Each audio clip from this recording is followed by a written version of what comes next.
Hello friends, स्वागत है आपका एक बार फिर से आपके अपने लीगल चैनल में। कल संडे था तो कल हमने दिन में लाइव प्रोग्राम किया था सोच पर प्रहार चैनल पे। कई सारे लोग उसमें आए थे और समय समय पर इस प्रकार के लाइव होते रहते हैं दोनों चैनल्स पर ही।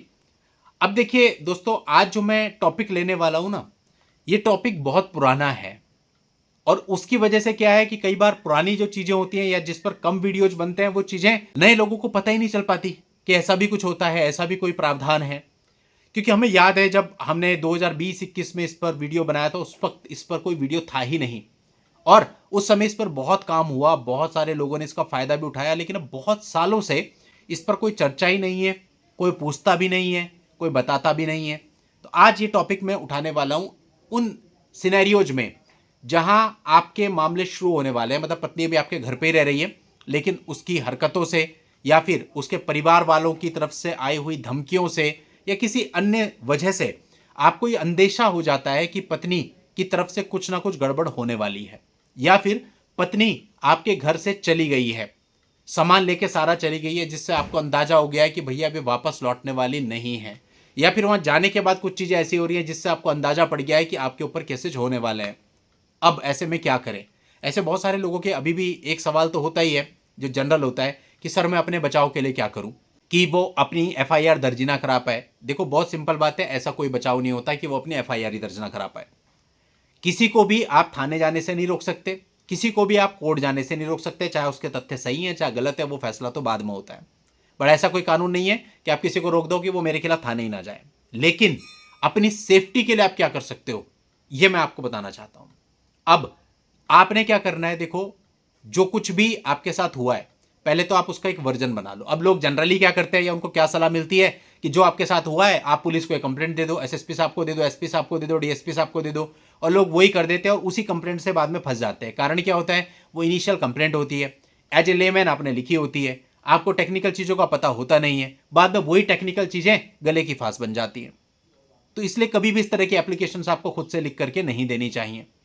अब आपने क्या करना है, आप शुरुआती दौर में ही जब आपके साथ ये सब चीजें हुई, या फिर हो सकता है आपके पास कोई एविडेंस भी हो, सीसीटीवी फुटेज हो या कोई रिकॉर्डिंग हो जो बताती हो कि इस पर्टिकुलर डेट पे वो चली गई है, सब सामान लेकर के चली गई है। अब ऐसे केस में आपको सबसे पहले किसी एक्सपर्ट लॉयर को पकड़ना है। ऐसे एक्सपर्ट लॉयर को पकड़ना है जिस पर आप 100% ट्रस्ट करते हैं कि हाँ भाई इनको इस बारे में, मैट्रिमोनियल के बारे में सब चीजें पता है, और उनसे बात करनी है, उनको पूरी बात बतानी है और उनको ये कहना है कि साहब हमें एक इंफॉर्मेशन पिटीशन फाइल करनी है। अब दोस्तों इंफॉर्मेशन पिटीशन क्या होती है? ये जो इंफॉर्मेशन पिटीशन होती है ये कोर्ट में फाइल होती है। जनरली जो सीजीएम कोर्ट होता है, चीफ जुडिशियल मैजिस्ट्रेट, वहां पर फाइल होती है।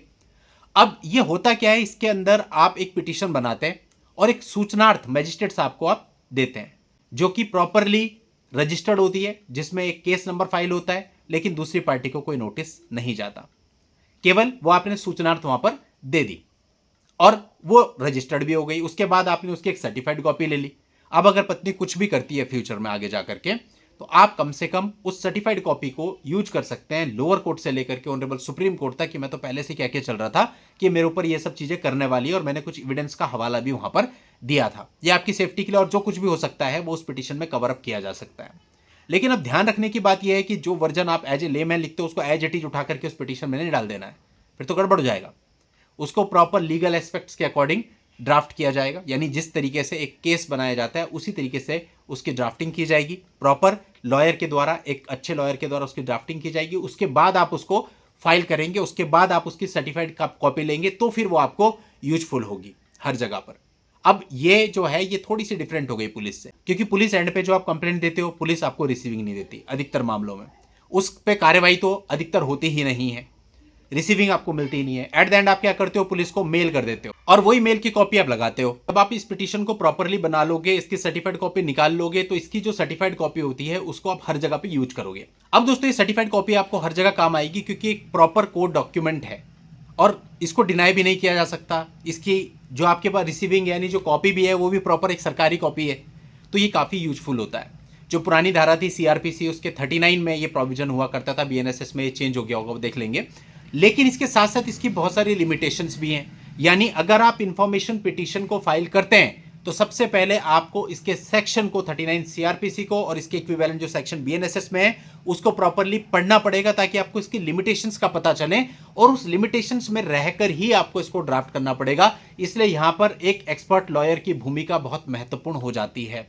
लेकिन ये इंफॉर्मेशन पिटीशन आपको बहुत हद तक सुरक्षित कर देती है। बहुत सारी जगहों पर यह भी प्रॉब्लम फेस हुई जब लास्ट टाइम इन वीडियोस को बनाया गया था। अब जैसे झारखंड में स्पेशली हमने देखा कि बहुत इजीली इंफॉर्मेशन पिटीशन एक्सेप्ट हो जाती है। वहीं पे पंचकुला का एक मेरे पास मामला आया, एक बनी बनाई पिटीशन को वहां पर एक्सेप्ट करने से ही मना कर दिया कि तो एक्सेप्ट ही नहीं होगी, जबकि प्रॉपर उस पर कानून लिखा है, सब कुछ लिखा है। तो ऐसा भी है, बहुत सारी जगहों पर ये प्रैक्टिस नहीं है, तो वहां पर लोगों को इसे फाइल कराने में भी दिक्कत आती है। लेकिन फिर भी चूंकि प्रोविजन है और अच्छे आर्ग्यूमेंट्स हो तो कोई बहुत बड़ी बात नहीं है। जो प्रोविजन में लिखा है तो मना नहीं किया जा सकता जनरली उसको लेने से। तो आप लोग इसका उपयोग करके अपना बचाव काफी हद तक कर सकते हैं। उम्मीद करता हूं आपको पूरी बात समझ में आई होगी। आज की इस वीडियो में इतना ही। नेक्स्ट वीडियो में नई जानकारी के साथ मैं आपसे फिर मिलता हूं। तब तक के लिए goodbye and thank you for watching. Take care.